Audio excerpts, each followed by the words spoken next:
Vamos a platicar acerca de arritmias cardíacas. Soy el doctor Eduardo Ramos Pérez de Terapia Intensiva.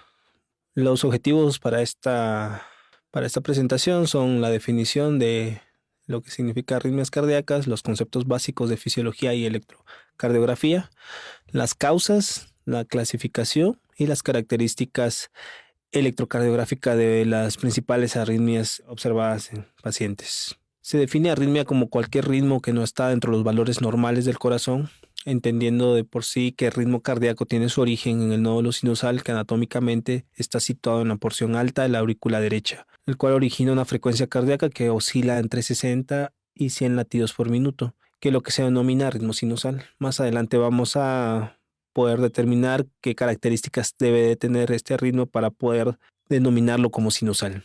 Previo a definir cada una de los tipos de arritmias observadas, es importante pues conocer a grosso modo el sistema eléctrico del corazón. En esta gráfica se puede observar las principales partes anatómicas de las vías de conducción eléctrica a nivel intracardíaco.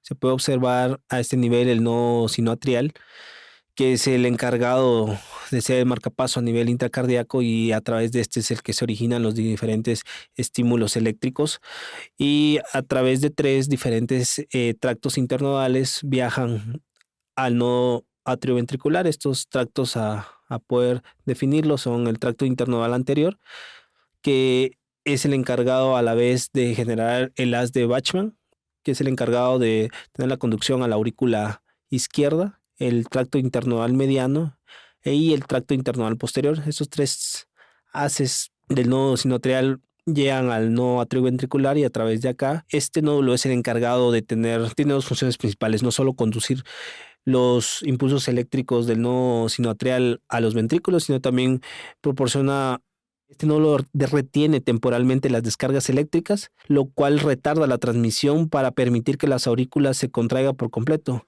Es de mencionar que las aurículas son bombas de cebado, por eso debe retrasarse transitoriamente esta transmisión del impulso eléctrico. Posteriormente, el nodo atrioventricular se dirige a ramificaciones del haz de His, tanto derecha como izquierda, y a sus diferentes vías de conducción o fibras de Purkinje, a la masa muscular ventricular, tanto derecha como izquierda. Para continuar, la activación de los diferentes elementos del lado derecho de la diapositiva se puede observar las zonas electrocardiográficas, y del lado izquierdo se observa qué sucede en cada una de estas ondas, hablando de la conducción eléctrica. La onda P viene siendo representada por la activación auricular.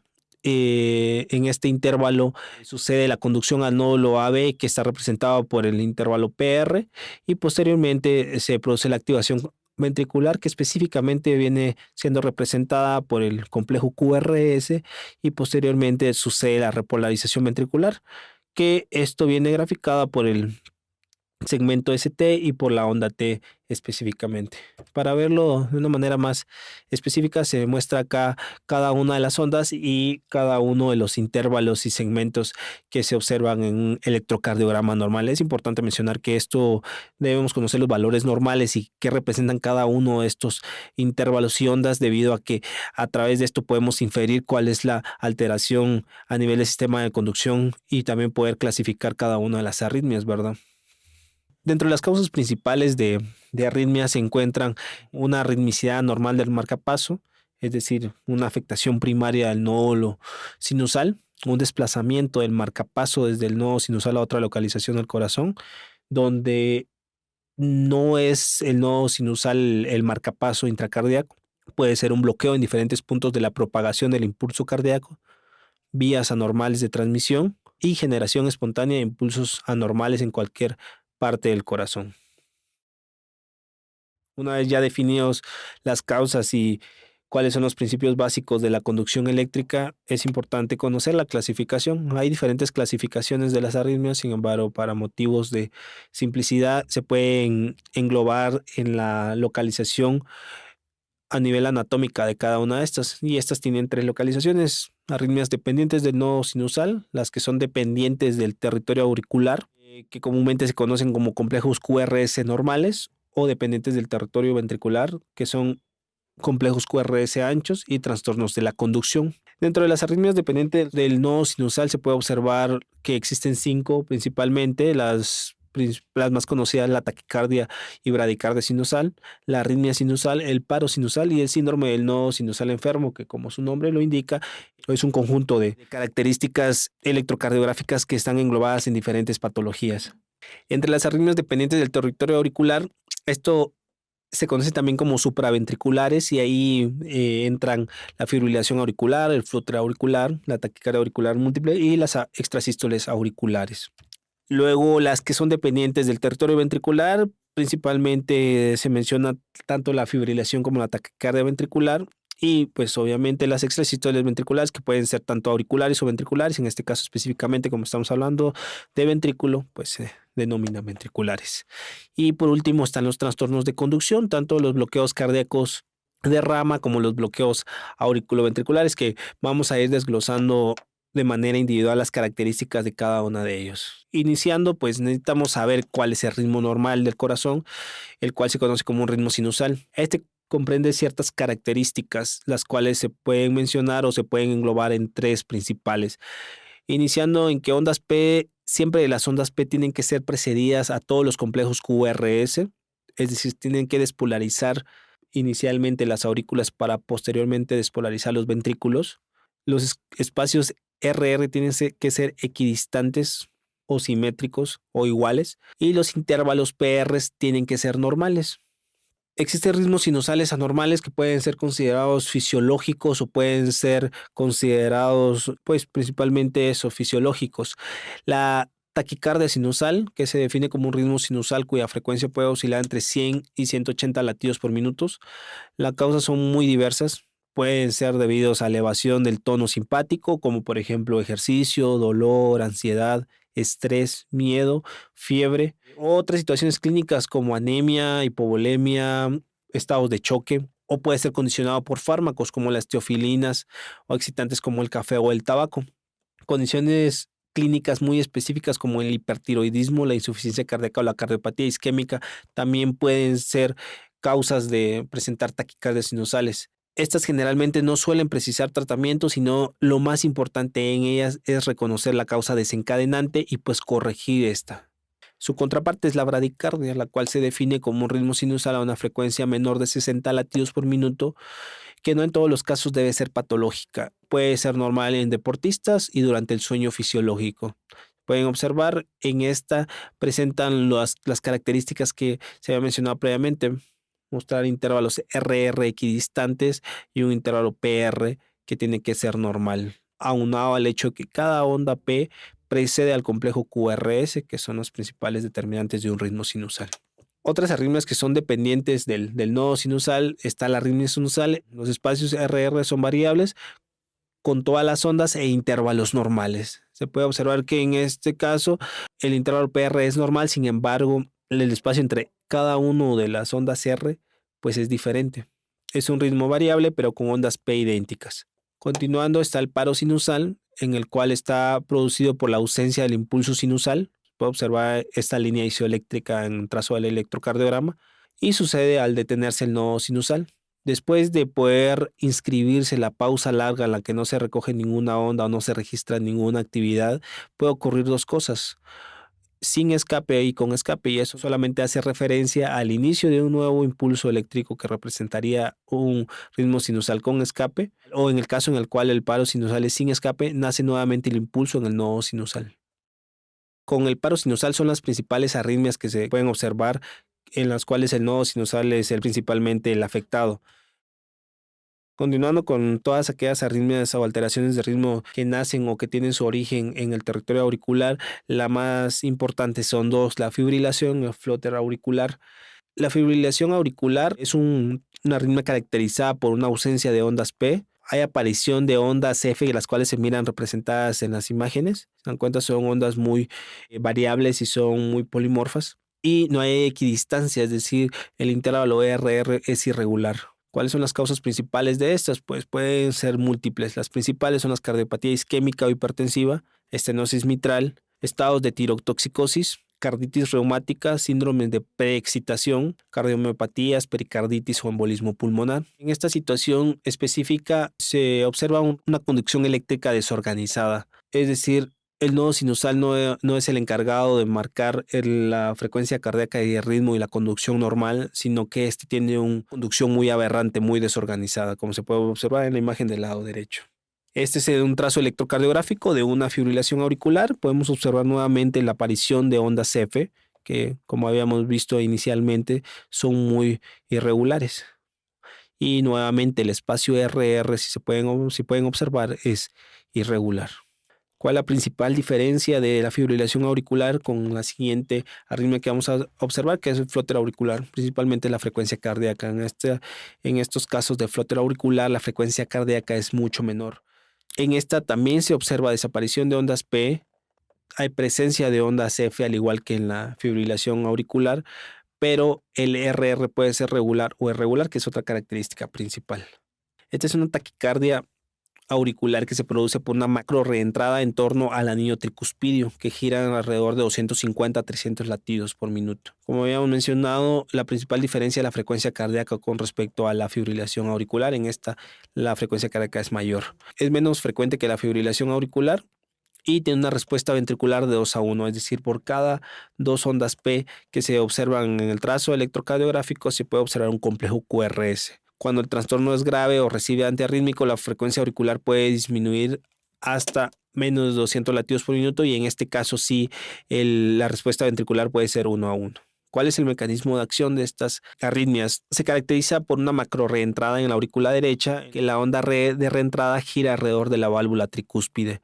El giro es antihorario, es decir, va en contra de las manecillas del reloj, de manera que la pared lateral se activa de manera cráneo-caudal para alcanzar la región del istmo tricuspidio y propagarse posteriormente de manera caudocraneal en el septum hasta alcanzar el techo de la aurícula. Para poder entender mejor, en la siguiente imagen se puede observar cómo es la transmisión en el flúter auricular. Inicialmente se puede observar anatómicamente tanto la aurícula derecha como la aurícula izquierda con una conducción normal y cada uno de los componentes anatómicos, y cómo se puede observar que la conducción en el flúter común es aberrante, es decir, cada impulso eléctrico va a un sitio diferente. En las condiciones en donde más comúnmente se presentan este tipo de arritmias es en todos aquellos pacientes sometidos a alguna cirugía quirúrgica a nivel cardíaco y que presentan una cicatriz. Esto puede ser predisponente para que inicie esta arritmia. Continuando con las dependientes del territorio auricular, se encuentra taquicardia supraventricular. Esta tiene la característica de ser de comienzo y final brusco, una frecuencia cardíaca que puede oscilar de 150 a 200 latidos por minuto. Los complejos QRS tienen las características principales que son estrechos, pueden medir menos de 0.08 segundos. Puede o no tener onda P en dependencia de la frecuencia cardíaca. A mayor frecuencia cardíaca, la onda P puede no estar presente y si son frecuencias cardíacas limítrofes, como se observa en este trazo, pueden aparecer. En cuanto a los aspectos clínicos de la taquicardia supraventricular, en los servicios de urgencia es la más frecuente de las observadas, presentando incluso una frecuencia o una incidencia de 50 a 60%. Por lo general ocurre en pacientes sin cardiopatía estructural, que es una característica primordial en este tipo de arritmias, es decir, se puede presentar en pacientes sanos. Los síntomas van desde palpitaciones hasta el síncope, dependiendo de la duración y frecuencia de la taquicardia y la presencia preexistente de una cardiopatía o comorbilidad previa. Los síncopes pueden deberse a la fibrilación ventricular rápida, a caída del gasto cardíaco o a hipoperfusión cerebral. Y generalmente el electrocardiograma fuera de la crisis de la taquicardia supraventricular es de características normales y es más frecuente en mujeres, presentando una relación de 3-1 en relación a los hombres. En cuanto al electrocardiograma, pues puede presentar una frecuencia que puede ir de 125 a 220 latidos. Esto va a depender mucho de la población en la cual se presente, es decir, si es en niños o en adultos. Las ondas P generalmente presentan una polaridad negativa en la derivación 2, derivación 3 y en ABF, y por lo general son enmascaradas en el complejo QRS y se pueden presentar como una pseudo onda S en D2, 3 y ABF. La característica primordial de este tipo de arritmias es que los complejos QRS son angostos, generalmente como menores de 0.08. Los intervalos RR pueden ser regulares y la relación auriculoventricular no se pierde la relación auriculoventricular, es decir, se mantiene una relación 1-1. Con esto finalizamos las que son dependientes de la aurícula y entramos a las que son dependientes de ventrículo. Al igual que se presentan en aurícula, también se pueden presentar en ventrículo las extrasístoles ventriculares y las características primordiales es que no tienen onda P. Los complejos QRS pueden ser anchos y aberrantes, como se puede observar en la imagen. Y hay una onda T opuesta al complejo QRS extrasistólico, con una pausa compensatoria que no necesariamente se tiene que presentar en todos los casos. De las extrasístoles ventriculares hay dos principales, que son el bigeminismo y el trigeminismo. ¿En qué consisten estos? El bigeminismo, que es la imagen superior, es cuando la extrasístole ventricular se combina con un latido normal. Es decir, un latido con características normales seguidas de un latido anormal. Y el trigeminismo no es más que cuando la extrasístole ventricular se combina con dos latidos normales. Por cada dos latidos se observa un trazo anormal. Taquicardias ventriculares es importante mencionar que se hace una subclasificación de acuerdo al trazo electrocardiográfico que podemos obtener. Está la taquicardia polimorfa, monomorfa, sostenida o no sostenida. De estas, la principal es la polimorfa, o conocida como torsade de Point, en la cual se puede observar un trazo aberrante en el cual los complejos y las ondas mantienen un tamaño irregular y por lo tanto se denomina polimorfa, la cual tiene una similitud electrocardiográfica con lo que es la fibrilación ventricular. Sin embargo, en la fibrilación ventricular, los complejos son mucho más pequeños y la inscripción de los grafoelementos no identificables como ondas, sino solo como oscilaciones irregulares. Con esto finalizamos lo concerniente a las taquicardias, a las arritmias dependientes de ventrículo, y seguimos con la otra subclasificación y muy importante y muy frecuente, los bloqueos auriculoventriculares. En estos, pues como se puede observar, son muchas las causas. Pueden ser desde autonómicas, metabólicas, infecciosas, pueden ser inflamatorias, neoplásicas, degenerativas o secundarias a una arteriopatía coronaria. Va a depender de los pacientes a los cuales estemos tratando la principal etiología. Como se pueden ver, las causas pueden ser múltiples, por lo cual es un grupo heterogéneo de enfermedades que desencadenan este tipo de bloqueos. Se clasifican en 3 grados. Para iniciar este bloqueo auriculoventricular de primer grado, las características electrocardiográficas es que presentan un intervalo PR alargado. Es importante saber que el intervalo PR es de 0.20 segundos en adultos y puede llegar a 0.17 en niños. Esto va a depender mucho de la edad del paciente con respecto a la edad pediátrica. Sin embargo, este intervalo PR se mantiene constante. Si bien está prolongado, siempre mantiene el mismo tiempo. Puede modificarse con el uso de la atropina o con la actividad física. La diferencia de en el segundo grado, algunos impulsos auriculares no llegan al ventrículo. Es decir, no todos los impulsos que nacen a nivel no sinusal llegan al no AB. A diferencia del primer grado, que cada uno de las ondas P conduce o va precedida a un complejo QRS. En el segundo grado, la interrupción intermitente de la conducción del estímulo está presente y unos latidos sinusales son conducidos y otros no. Esta a la vez tiene una subclasificación en tipo 1, conocido también como Movitz 1 o fenómenos de Wenckebach. Y las características del Movitz 1 principalmente es que el intervalo PR se alarga progresivamente, lo cual se conoce como fenómeno de Wenckebach. Y la onda P que no se acompaña de actividad ventricular. Como se puede observar progresivamente, el intervalo PR se va alargando hasta que una onda P deja de conducir, es decir, se puede observar la onda P ya no va precedida del complejo QRS, que es lo que se denomina que no se acompaña de actividad ventricular o fenómeno de Luciani. El Movitz 2, en el intervalo PR es normal o alargado constante, con una P que no presenta actividad ventricular.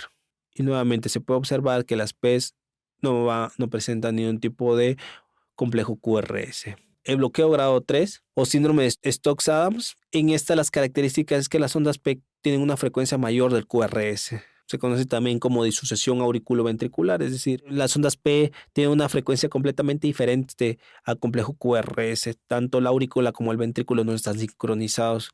Las ondas P pueden aparecer antes, durante o después del QRS y los QRS generalmente son normales o aberrantes. Es importante conocer también que existen bloqueos de rama. Al referirnos a rama nos hace hincapié en las ramas del haz de His. Las características generales es que pueden ser de 3 grados, pueden ser 1 incompleto, 2 o variante, y 3, que es el completo. Y generalmente en esto los complejos QRS pueden ser anchos y aberrantes. Los de rama derecha, las características se van a basar principalmente en la derivación en la cual podemos identificar. En esta el QRS es ancho de 0.12 segundos y aberrante. Se puede observar una S profunda y ancha en las derivaciones 1 y en las precordiales B5 y B6, y los complejos RSR que se observan en B1 y B2. Tanto las ondas T y segmentos ST son opuestos a los complejos que se observan en estas derivaciones precordiales. Este tipo de bloqueo completo de rama derecha se observa más que todo en las derivaciones B1 y B2. En la siguiente se muestra cada una de las derivaciones en donde se puede evidenciar un bloqueo de rama derecha primordialmente. Como habíamos mencionado, en B1 y B2 es donde es más fácil observar estas alteraciones. En el bloqueo de rama izquierda, las características vienen siendo similares con respecto al que QRS persiste siendo ancho. Sin embargo, es positivo en D1 y en derivaciones B5 y B6, y es negativo en B1 y B2.